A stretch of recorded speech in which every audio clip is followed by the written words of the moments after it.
Let me begin by giving you a peek into my life. So I'm a third-born child in a family of 4 siblings. Any guesses what would be the gender of my other siblings? So I agree it was absolutely amazing to look up to and to grow up with 2 elder sisters, and they were an inspiration for other people to, while all my sisters were too engaged in getting dressed up, mannerism, and all the teenage stuff, right? I couldn't be bothered about it. All I wanted to do was play sports, karate, basketball. It could be anything. I would rather get dirty in the mud than just, dressing up.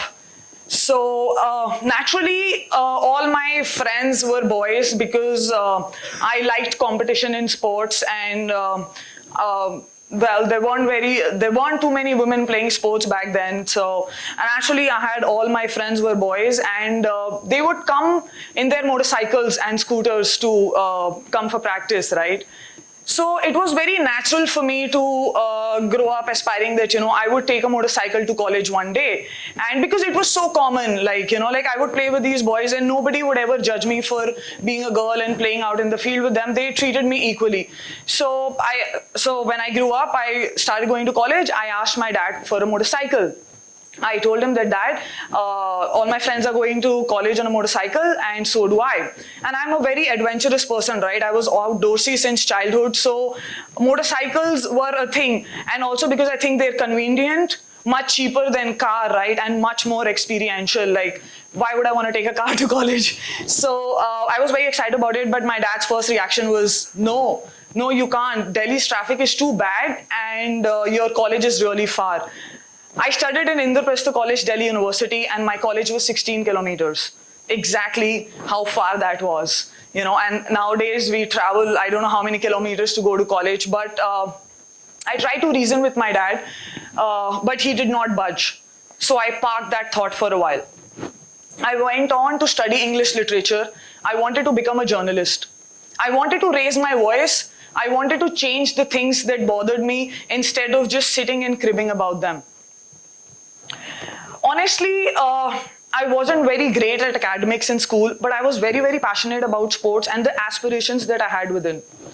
So I remember actually one of my teachers telling me that, Sonia, forget being a journalist, you cannot even get admission in a good college. And by that time, I was used to being judged all the time. I was judged to play sports with boys. I was judged to pursue my passion. I've been judged to live the kind of life that I've always wanted to. But to deny me of my natural instinct never registered in me. But when my teacher told me that I can't do it, it struck a chord in my mind somewhere.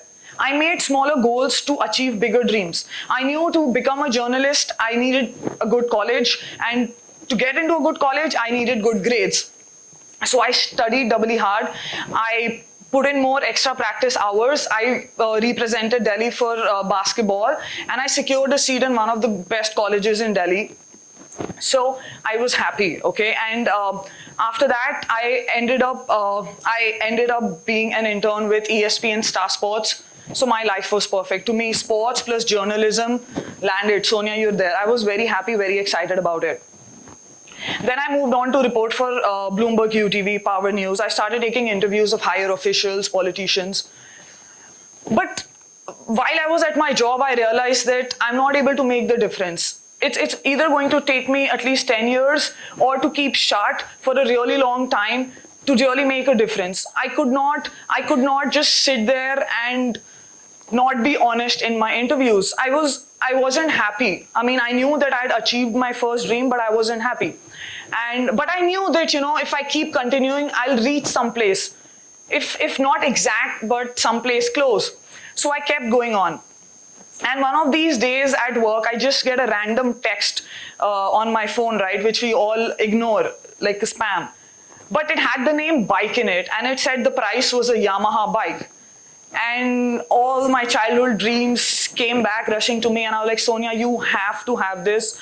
I don't know how, when, where. All I knew that I just have to go for the audition, get selected, and I'll have a motorcycle, right? It was that easy in my head. So So I went for the audition and I was selected. I came back home. I told my dad that, Dad, please book me a ticket to Bombay. I have to go for this rally. It was a 21-day rally, 3,000 kilometers, 30 odd cities. And my dad and my parents and my family members were like, oh my God, what? When? Where? How did you learn how to ride a motorcycle? Like, where is this coming from? We don't even know if you ride a motorcycle. And obviously, I understood their concerns. They were concerned about my safety. They hadn't seen me ride. I mean, for God's sake, even I hadn't seen me ride on a highway, right? All I knew that I wanted a motorcycle and I will learn on the way. I did not think about the hurdles. I was just too excited and happy that I have this chance and I don't have to wait so many years to grow up and earn a living and then get a motorcycle, right? So, but my dad is the kind of guy who would let me do things when he really knows that I'm sure. So, so I convinced them with a promise that I will come back home scratchless. And while I was in that rally, you know, I learned all the important techniques on the way, like engine braking. And my fellow riders were extremely supportive of me. They did not treat me as a girl. They treated me as an equal. They corrected my wrong. And we were all just having a good time on the rally. And I knew that my passion is growing. Every morning I would sit on that motorcycle and, you know, go through all these different cities every day. But only I remember second or third day into the rally, one of the journalists asked me that, Sonia, how do you feel being a girl and riding a motorcycle with all these guys? And I was surprised. I was like, what do you mean? Like, how do I feel being a girl and riding? I just feel exactly how my other fellow riders are feeling. Am I supposed to feel different because I'm a girl? Because clearly the motorcycle doesn't know my gender. So, and I just laughed it off, right? I laughed it off and I knew that the next morning I'm just gonna cross all the cities with a beautiful smile on my face, and I came back home with my first motorcycle, and I knew that I'd made my dad proud. I'd won a motorcycle for myself. I was super excited about it. So the next year, Yamaha asked me to participate in another rally. This time there were no pillion riders. I was all by myself, more days, 4,500 kilometers. But I was excited. It did not stop me earlier. It did not stop me then. I came back home with another motorcycle. And actually, this is not the motorcycle that I came with, but this has a very important story as well. In the subsequent years, Yamaha obviously asked me to join them as a motorsports marketing manager. I was super excited. I was training girls in every city and corner of the country. I was training more than 1,000 girls every day.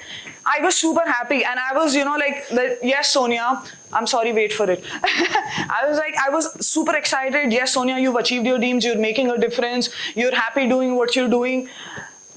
But like all journeys, have to end somewhere. Mine came with a very abrupt and a rude detour. I was molested by my boss. I was shocked. I was angry. I was furious. I had a choice to choose between the job that I loved so dearly and my integrity. And not just my integrity, integrity of all the other girls who are out there working day in and day out, trying to make their space under the sun and being judged every day, who were not able to raise their voice. And he was a really, really big deal in Yamaha. He was working there for, I don't know, donkey years, 20, 30 years. He was about to get retired. And obviously, because I was just an employee, right? I didn't know what to do. I asked my parents, I asked my family, I asked my friends. And since he was such a big deal in the industry, against everybody's wise advice, I complained against him, and he was asked to leave Yamaha.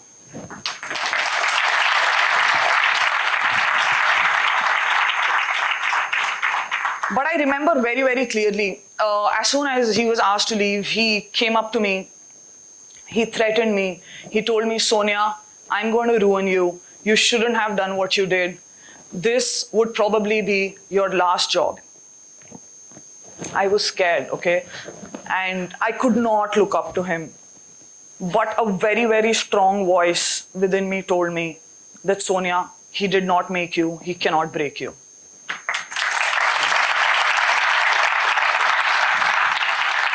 So I obviously kept continuing my job at Yamaha, but it wasn't the same anymore. I wasn't happy. It was time to move on. It was time to go out there, like for the next tour.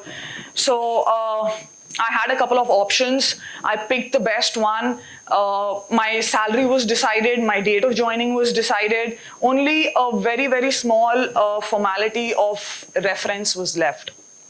Any guesses who they took my reference from? Yeah, so they took my reference from my boss, and he made sure that I did not get a job for 3 years. And that is when the ghost came to haunt me. But I knew it for the fact that, I've come all this way. I did what I did on my own, and I kept doing it because I wasn't scared. I didn't know I was reacting. It just came very naturally to me, very, very naturally to me, because I was so used to listening to no by then that I just had no other option but to listen to my heart, because I knew that every time I listened to it, I reached some place, if not exact, but somewhere very, very close. So I kept continuing. I kept doing my work. I kept writing. And then like they say, even the universe falls in love with a stubborn heart. God gave me an opportunity. Indian motorcycles came my way, and then they asked me to ride this Indian vintage motorcycle, the one that you were all happy about. I think this is stuck. Yeah. So they gave me an opportunity to ride this bike for India Bike Week, and I had to ride this from India to Pune. Obviously, this time I was a little scared because, come on, I was 60 kgs and this bike is about 379 kgs, 1800 cc, no backup vehicle, nobody to correct my wrong, absolutely no support on the way. I had to go all by myself.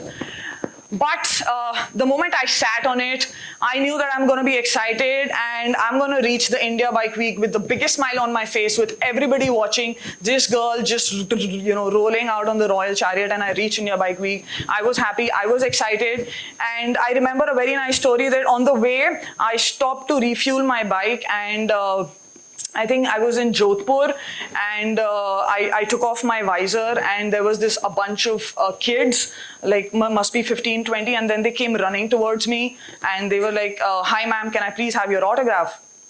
I was so embarrassed. I was like, oh my God, why do you want my autograph? I'm not a film star. Why do you want my autograph? And the girl there was like, ma'am, they all have second takes. There's somebody recording them. They're doing it for a purpose. They're doing it for somebody else. But we haven't seen anybody riding this motorcycle all by themselves, standing in a secluded village all by themselves and sipping water without a care in the world. So please just tell us your secret and give us your autograph. And I was like, I knew it. I was doing something right. I knew that this girl has seen something that she hadn't seen before, and maybe I have given her some hope about that these things exist.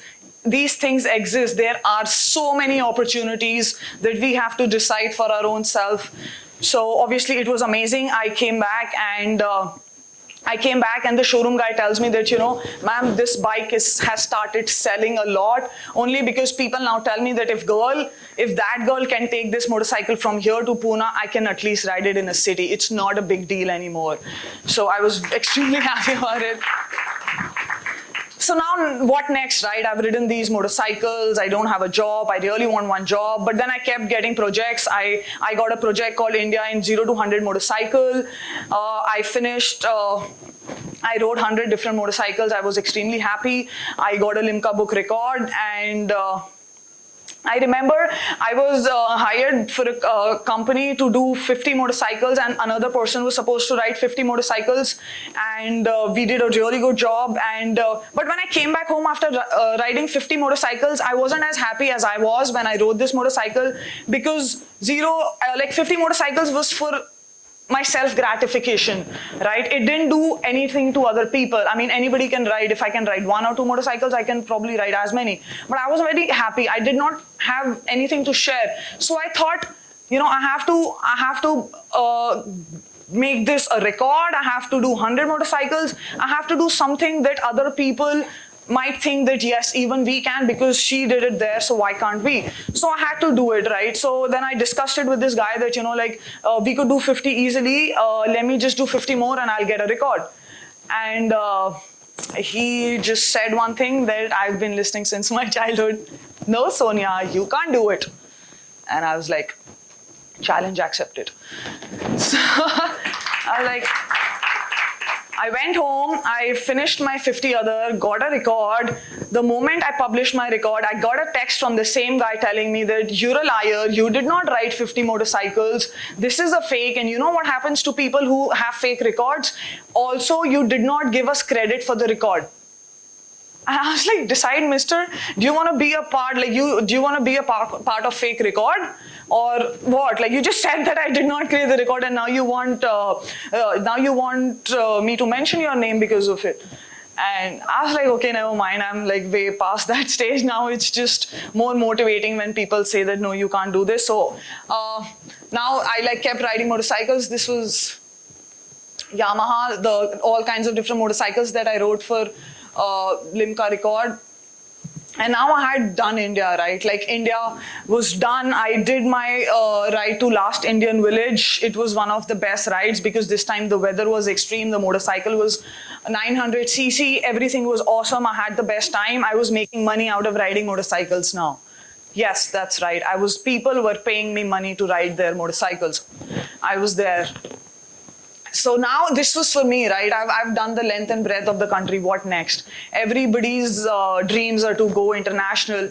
But I knew that, riding motorcycle from point A to B, everybody can do it. It's not a big deal. People have made it a big deal. There is a biker girl, biker chick, all these hashtags going around. Throughout the social media, it's become such a big deal. And I somehow don't fit into that because my ideologies are very different. I've just wanted to do things because I know that I can, and I feel that if somebody is looking at me doing it, it's automatically going to become easy for them, right? So I kept doing it, and then I curated a ride called India Tricultural Ride, wherein I rode from India to Thailand via Myanmar, and that's my first international border to cross, and I crossed it. I came back home with a happy place.